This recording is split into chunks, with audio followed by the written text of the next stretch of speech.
Porn छोटी बीमारी है, इस छोटी बीमारी से विवाह वाली बड़ी बीमारी जन्म लेगी। विवाह और क्या होता है, सुनने में बहुत भद्दा लगेगा लेकिन कहना जरूरी है, विवाह हमारे लिए पॉर्न की लाइफ लॉन्ग सप्लाई होती है। और संस्कृतिवादियों को बड़ी इसमें तकलीफ होती है, वो कहते हैं पर पति पत्नी का बलात्कार थोड़ी कर सकता है। दुनिया में 95% बलात्कार पतियों द्वारा ही किए जाते हैं। पागल, या तो तुम पागल हो या ढोंगी हो या खुद भी बलात्कारी हो।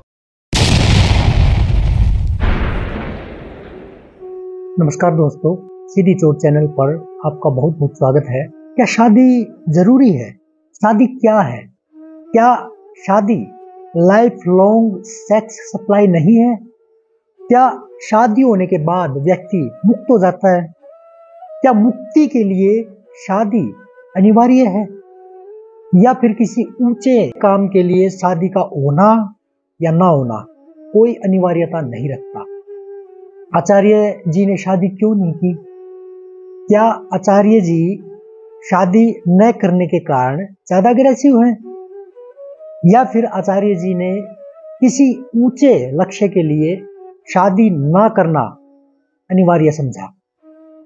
ये सब बातें मैं इसलिए कह रहा हूं, इसलिए कर रहा हूं क्योंकि एक व्यक्ति आचार्य जी को लेकर के और आचार्य जी के जो मुद्दे हैं उनको लेकर के बड़े परेशान हैं। उनको बड़ी चिंता हो रही है आचार्य जी को लेकर के, इसलिए ये बातें मैंने आपके सामने रखी। उस सज्जन को बड़ी तकलीफ हो रही है आचार्य जी की शादी की। खैर, उस महोदय के आप पहले ये तर्क वितर्क देखिए, उसके बाद हम फिर आगे बढ़ेंगे और फिर चर्चा करेंगे। डायरेक्टली आचार्य प्रशांत जी को भेजें, उनको दिखाएं, क्योंकि उन्होंने एक ऐसी बात कही, किसी वीडियो का शॉर्ट्स था, उन्होंने कहा शादी मतलब लाइफ लॉन्ग इंतजाम ऑफ पॉर्न। इस बात ने मुझे बहुत हर्ट किया दोस्तों।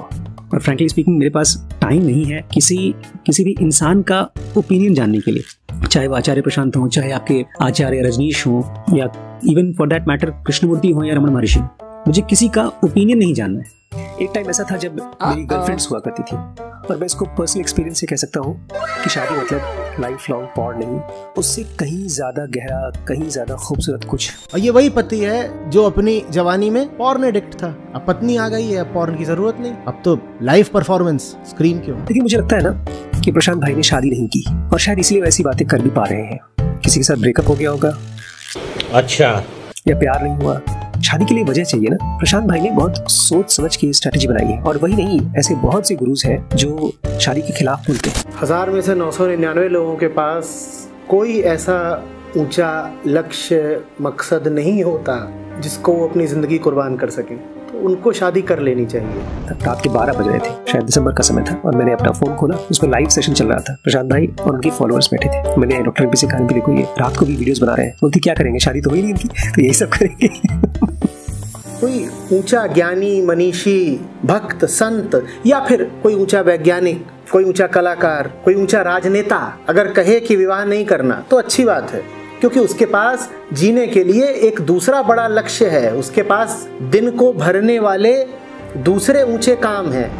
खूबसूरत चीज है शादी, ये आदमी की फ्री चॉइस होनी चाहिए। प्रशांत भाई आप नहीं समझ पाएंगे, बिकॉज शायद आपको जरूरत नहीं है, या शायद जरूरत है आपको। वो जो ड्राइनेस है आपके अंदर में, जो एग्रेशन है ना, उसको शादी की वजह से बहुत काम हो जाएगा, आपके लेक्चर्स और खूबसूरत हो जाएंगे। कौन सा सब्जेक्ट अच्छा लगता है? कौन सब्जेक्ट अच्छा लगता है? बैगन। और ऐसा आदमी चाहे शादी करे चाहे न करे, वो अंदर से कुंठित होता है, परेशान होता है। इसलिए प्रशांत भाई, मैं आपकी इस बात से बिल्कुल अग्री नहीं करता हूँ कि शादी मतलब life long supply of porn. आम आदमी के लिए विवाह बहुत बड़ी आवश्यकता है, आवश्यकता से ज्यादा वो मजबूरी है भाई, समझो। तुम समय कैसे काटोगे मुझे बताओ ना, इसके बिना कैसे जियोगे? एक घर टुल्ले एनलाइटन होने के बाद शादी किया। यहाँ तक कि कहा जाता है जीसस क्राइस्ट की भी शादी हुई थी, गुरु नानक ने शादी की, ढेर सारे गुरुओं ने शादी की। आप इस लाइफ में शादी करके देखिए, उसके बाद आप ये बात बोलिए। ये दुकान वाले ये तो हमको भी नहीं पता चला अभी तक। तो ये है वो वीडियो, थोड़ा सा लंबा था, लेकिन ये श्रीमान जी के मुद्दे हैं।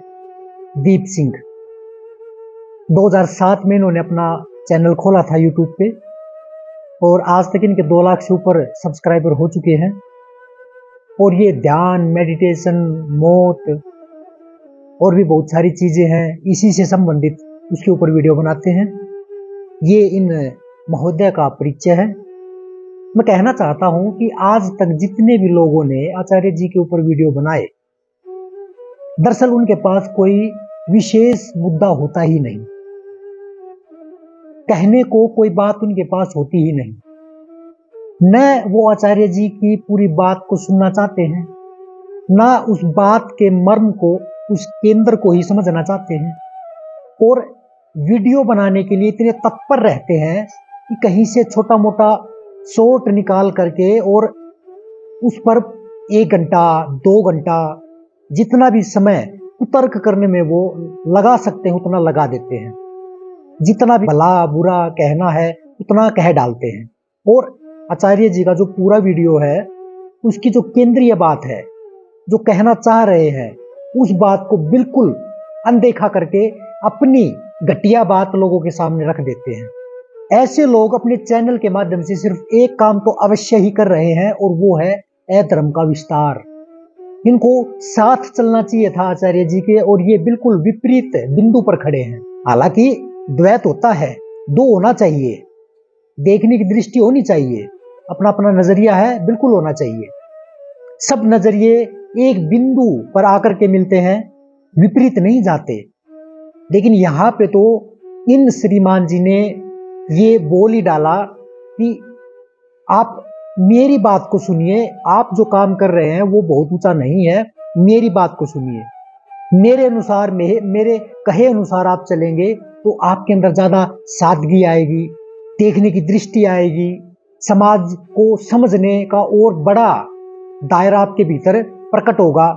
अभी कुछ मिसिंग है तो शादी कीजिए, वो जो मिसिंगनेस है वो दूर हो जाएगी।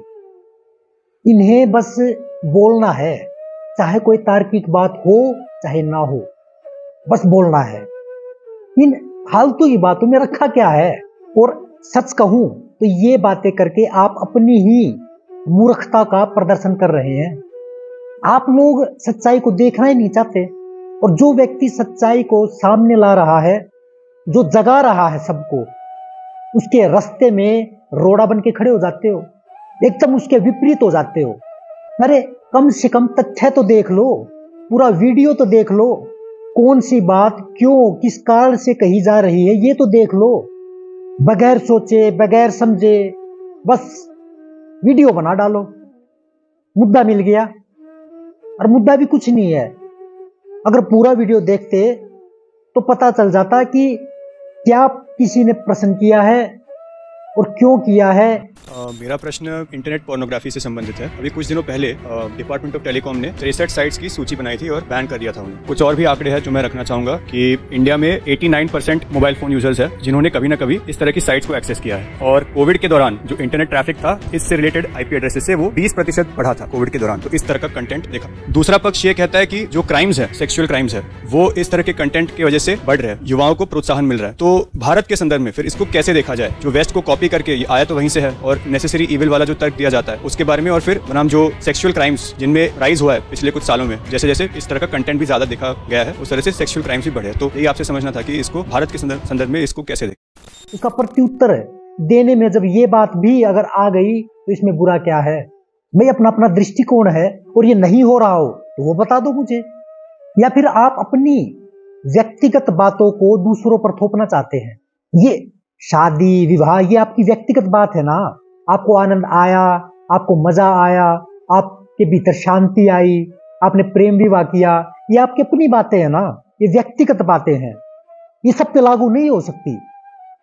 ना जानना है ना पहचानना है, केवल उसका घर बार देखना है, नौकरी पैसा देखना है, और इस तरह से तो विवाह का गठबंधन होता है। और आप कह रहे हैं कि एक आनंद है, एक मजा है, बात बिल्कुल विपरीत है, इससे परे है। अरे शादी आपका व्यक्तिगत अनुभव है, और इसे दूसरों पर क्यों थोपना चाह रहे हो आप? प्रशांत भाई, आप नहीं समझ पाएंगे बिकॉज शायद आपको जरूरत नहीं है। आप इस लाइफ में शादी करके देखिए, उसके बाद आप ये बात बोलिए। ये है कौन?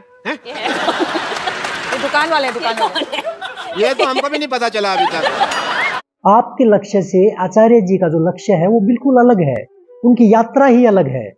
और आप लोगों की भी क्या कमाल की दृष्टि है, आचार्य जी के YouTube चैनल पर 11,000 से ज्यादा वीडियोज हैं, जिनमें नारी सशक्तिकरण, क्लाइमेट चेंज, वेदांत, गीता, उपनिषद, संतों के बारे में, पर्यावरणीय जो बदलाव हो रहे हैं उनके बारे में, सामाजिक मुद्दे हैं उनके बारे में, और भी न जाने कितने ही मुद्दों पर आचार्य जी ने बात की है। वे क्यों नहीं दिखाई देते आपको? वो क्यों दिखाई नहीं दिए आपको? क्या 11,000 वीडियोज में से केवल एक यही वीडियो नहीं, एक यही शॉर्ट आपको अपने वीडियो के बनाने का मुद्दा मिली? और कमाल की बात तो ये है, ये शॉर्ट देख करके कह रहे हैं कि आचार्य जी आपकी बात ने मुझे बड़ा आघात पहुंचाया है, बड़ा दर्द हो रहा है, मुझे दुख हो रहा है। इतनी वीडियोज में से आपको केवल एक शॉर्ट बुरी लगी बस। अरे महाशय, अगर पूरा वीडियो देख लेते तो यूं दिमाग का संतुलन न खोते अपना। जो आपने संतुलन खो दिया है ना, ये इस तरह से संतुलन ना खोते। पर आपने तो बुद्धि वाली बात ही नहीं की, समझदारी वाली बात ही नहीं की। पूरा वीडियो का जो केंद्र था उससे बियॉन्ड न जाने अपनी बात को कहां पे ला करके आपने रख दिया, जबकि इससे बहुत बहुत परे है आचार्य जी की बात। इस वीडियो को पूरा देख लेना, समझ में आ जाएगा। आपने तो बड़ी ही बेतुकी और बेढंगी और छिछली बात कर डाली। क्या यह व्यू पाने के लिए है? क्या YouTube पर जो ट्रैफिक है उसको खींचने के लिए है कि बस एक आचार्य जी का फोटो लगा दें और कुछ बोल दें? बस चेहरा तो, आइकॉन तो बने हुए हैं, तो क्या पता मेरे भी वीडियोज निकल पड़े यहां से। 1 साल पुराना आपका ये वीडियो है, मैं जानता हूं, पर सामने आज आया है। वो भी एक बहन है, उनकी वजह से मेरे सामने आया है। आपके पूरे चैनल पर मुझे कहीं पर भी क्लाइमेट चेंज, नारी सशक्तिकरण, पर्यावरण में जो समस्याएं आज खड़ी हैं हमारे सामने, वो जनसंख्या किस कदर बढ़ रही है और इसका किस तरह से इंपैक्ट भारत के ऊपर, पूरे संसार के ऊपर बढ़ रहा है, वो किस तरह से जानवरों को काटा जा रहा है, वो किस तरह से ये बॉलीवुड हॉलीवुड लोगों के दिमाग पर राज करने की कोशिश कर रहे हैं और अपने विज्ञापनों के माध्यम से इनके भीतर जा रहे हैं, अपने प्रोडक्ट इनको बेच रहे हैं। वो ऐसा कोई मुद्दा मुझे आपकी वीडियोस के भीतर नहीं मिला। पूरा चैनल आपका मैंने छान लिया, कुछ भी नहीं मिला मुझे वहां पे ऐसा जिनके ऊपर आपने बोला हो। और उपनिषद, वेदांत, गीता और संतों के बारे में तो छोड़ ही दो कि कोई वीडियो आपके पास मिल जाएगा। भारतीय दर्शन के बारे में कितनी चर्चा करते हैं आप? नहीं किया आपने। और जो व्यक्ति युवाओं को इस तरफ खींच रहा है, इस तरफ लेकर के आ रहा है ताकि मनुष्य को उसके सबसे ऊंचे स्थान पर लेकर के जाया जा सके, उस व्यक्ति के खिलाफ आपको तंज कसना है, भला बुरा कहना है? क्या ये है आपकी समझदारी? क्या ये आपका ज्ञान है या मूर्खता? ये आप स्वयं ही अपना मूल्यांकन करके बताना। आप लोगों को सिखाते हैं ना ध्यान, 7-7 दिन के शिविर, ना बोलना है ना कुछ करना है, बस बैठना है, ध्यान क्रिया सिखाते हैं ना, वो बताते हैं ना। अपने ऊपर भी ध्यान करना कि आचार्य प्रशांत जी के इतने सारे वीडियोज में से केवल एक छोटी सी क्लिप निकाल करके मैं इतना कैसे बोल गया, और पूरा मुद्दा, पूरा वीडियो का मैंने मुद्दा समझा क्यों नहीं? हाँ, आप तर्क वितर्क कर सकते हैं, करिए ना, पर पूरी बात को पढ़ तो लो, पूरी बात को देख तो लो, फिर बोलो। ये बात अच्छी नहीं लगी मुझे, बड़ा हर्ट किया इस बात ने। क्या बकवास कर रहे हैं आप श्रीमान जी? किताब का मात्र ऊपरी पृष्ठ पढ़ करके आपने पूरी बुक के बारे में अपनी राय दे दी, ये तो गलत है, नहीं देना चाहिए ऐसे। पढ़ो तो उसको अंदर क्या है। और इसी वजह से ओशो साहब की जो बुक है संभोग से समाधि, ये मुद्दा बनी हुई है, लेकिन उसके भीतर जब पढ़ते हैं तो कहीं पर भी आपको ऐसा कुछ भी दिखाई नहीं देता जो समाज के, मनुष्यता के खिलाफ हो। बस ऊपर से एक टाइटल देख लिया, ये लिख रखा है तो अंदर यही कुछ होगा। अरे नहीं है ऐसा कुछ भी, इसके बियॉन्ड है, बिल्कुल इसके पार है, लेकिन वो नहीं जानना। तर्क वितर्क करने हैं उस एक प्रश्न को पढ़ करके, पढ़ लो उसके बाद बोल लो, क्या दिक्कत है। और आचार्य जी एक वीडियो में कहते भी हैं कि बहुत सारे ऋषि बहुत सारे संत ऐसे हुए हैं जिन्होंने शादियां नहीं की, और बहुत सारे संत और ऋषि ऐसे भी हुए हैं जिन्होंने शादियां भी की। कहना यहाँ पे ये चाह रहे हैं कि शादी करना या ना करना कोई केंद्रीय बात नहीं रही है। समझो इस बात को, यह केंद्रीय बात नहीं रही है, समझो इस बात को, बल्कि एक व्यक्तिगत चुनाव है, करना या ना करना। किस लक्ष्य को आप देख रहे हैं, किसको पूरा करना है, उसके बीच में ये रुकावट है या नहीं है या क्या है, वो उसका व्यक्तिगत चुनाव है। अब उस पे वो करे तो ठीक, ना करे तो ठीक। और आचार्य जी ने शादी ना करना इसलिए सही समझा अपने लिए, ताकि उनका लक्ष्य ऊंचा है, ताकि वो अपने लक्ष्य को प्राप्त कर सके, ताकि घर घर वेदांत उपनिषद पहुंचा सके, ताकि युवाओं को जगा सके और मनुष्य को मनुष्यता की गरिमा तक ले जा सके। तो ये लक्ष्य बड़ा है उनके लिए, इसलिए शादी उनकी नजरों में बहुत छोटी बात है, उनकी नजरों में। और जो कोई इन बातों को पूछता है, कोई क्वेश्चन करके आता है कि मेरे जीवन में ये है, तो वो उनका केवल उत्तर देते हैं अपनी दृष्टि से। और एक वीडियो में ये भी बोला है कि आप लोग शादी को, जीवन को अनुभव करते हैं, शादी का जो जीवन है उसको अनुभव करने वाले हैं, तो आप ज्यादा जानते हैं। मैं तो जो मेरे सामने जो मुद्दे आ रहे हैं, मेरे सामने जो बातें आ रही हैं, जो मैं देख रहा हूं, पढ़ रहा हूं, उनके बिहाफ पे बोल रहा हूं, लेकिन मुझसे ज्यादा आप इसको महसूस करते हैं, जानते हैं। ये आचार्य जी ने स्वीकार किया है, और एक नहीं, कम से कम भी 10-15 वीडियोज में बोला है बकायदा। लेकिन कौन देखे, कौन समझे, शॉर्ट देखनी है। और अगर ऊंचे लक्ष्य पर लेकर के जाना चाहते हैं मनुष्यता को, तो इसमें बुरा क्या है? आप इस बात पे भी खींचातानी करना चाहते हैं। आपका जीवन सही है शादी के बाद, बहुत अच्छी बात है, तो इसे अपने तक ही सीमित रखें। ये व्यक्तिगत चुनाव है आपका, सबका जीवन आपके जैसा नहीं होता। इसे किसी पर थोपने या इस मुद्दे को उछालने की ज्यादा जरूरत नहीं है। ओशो साहब कहते हैं कि शादी एक पत्थर के समान है, शादी एक पत्थर के समान है जिस पर बुद्धि रूपी चाकू को घिसा घिसा कर उसे पहना यानी दृष्टि देनी पड़ती है, और जिसके चाकू में पहले से ही धार हो, यानी जिसकी बुद्धि पहले से ही पैनी हो, उसे किसी पत्थर की जरूरत नहीं पड़ती।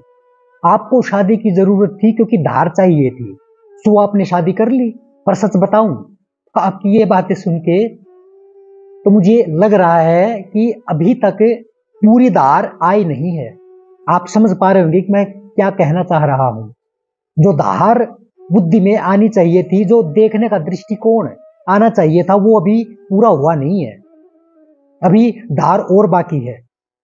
खैर, मैं कहना ये चाहता हूं, अगर आपके पास किसी व्यक्ति, किसी वस्तु, किसी के बारे में पर्याप्त जानकारी ना हो, उसके बारे में ना पढ़ा हो, उसे जानते नहीं, तो उसके बारे में अपनी ये बकवास ओपिनियन मत दिया करो। पहले तो आप जैसे बुद्धिमान को यह जानना चाहिए कि वह बात किस लिए कही गई है, किस बात को मद्देनजर रखते हुए कही गई है, आखिर क्यों वो इंसान उस बात को कह रहा है, उस बात को जानना चाहिए। और आपने तो वैसे भी शॉर्ट देखी है, और न ही आप किसी का ओपिनियन जानना चाहते हो, न ही आपकी ओपिनियन जानने की कोई इच्छा है। और जब ओपिनियन जानने की इच्छा नहीं है, तो आपको किसी के ऊपर कहने का अधिकार भी नहीं होना चाहिए। जब जानते ही नहीं तो बोलोगे क्या? अगर आप कुछ कहोगे उस बारे में बिना जाने, बिना समझे, तो ये आपकी मूर्खता का ही प्रदर्शन है, इससे ज्यादा कुछ नहीं है। और फिर भी अगर इस तरह की बातें करनी ही है तो फिर करते रहिए, खूब बोलिए, कौन रोक रहा है आपको। पर किसी के ऊपर बिना सोचे समझे बोलना ये ठीक नहीं है। उस व्यक्ति का क्या लक्ष्य है बगैर जाने, वो वीडियो क्यों बना है इसको बिना जाने छोटी सी बात को उठा लेना, ये समझदारी नहीं है बिल्कुल भी। और ये आप अच्छी तरह से जानते हैं, क्योंकि आप जो वीडियोस बनाते हैं, 1 घंटा 2-2 घंटा बोलते हैं, वो ऐसे नहीं बोलते। किसी चीज को पढ़ के, किसी चीज को जान के, किसी का पूरी तरह से मूल्यांकन करके तब बोलते हैं। आशा है जो मैं कहना चाह रहा हूं वो आप समझ गए होंगे, वो आप समझ रहे होंगे। मेरा केवल इस वीडियो के माध्यम से यही कहना था कि मेरे देखे अगर कोई व्यक्ति है, उसके बारे में मैं नहीं जानता, उसके लक्ष्य के बारे में नहीं जानता, और कोई छोटी मोटी बात उसकी मेरे सामने आ जाती है, तो मुझे उसके सामने जा करके, उसके पास बैठ करके, या उसकी अगर बुक है तो बुक पढ़ करके, या उसकी उनकी वीडियोज हैं उनको वीडियोज को देख करके उसके बारे में, उसके मत के बारे में, उसके लक्ष्य के बारे में पता लगाना चाहिए, उसको जानना चाहिए। तभी हम कुछ उसके बारे में नेगेटिव पॉजिटिव जो भी आपके मन में है वो बोल पाएंगे ना। केवल एक वीडियो भी नहीं, वो भी शॉर्ट, उसके माध्यम से आप कोई भी चीज निकाल करके आप कोई बोलोगे तो वो आपके लिए ठीक नहीं है। खैर, इन्हीं सभी बातों के साथ मैं आपसे अनुमति चाहूंगा। मिलते हैं फिर अगले वीडियो में, तब तक के लिए नमस्कार। किसी को कुछ स्मरण भी है गीता का, कोई सम्मान है गीता का? नहीं हो पाएगा, क्योंकि वहां वो क्या बोलते हैं, निराशी निर्ममो भव युद्धस्व विगत ज्वर। निर्मम हो जाओ, यहां कुछ अपना नहीं है, तुम किस मोह में फंसे हुए हो। निराशी हो जाओ, तुम भविष्य को लेके क्या आशाएं बना करके बैठे हुए हो। ठीक अभी जो सही कर्म है उसको करो और लड़ो, युद्धस्व युद्धस्व युद्धस्व।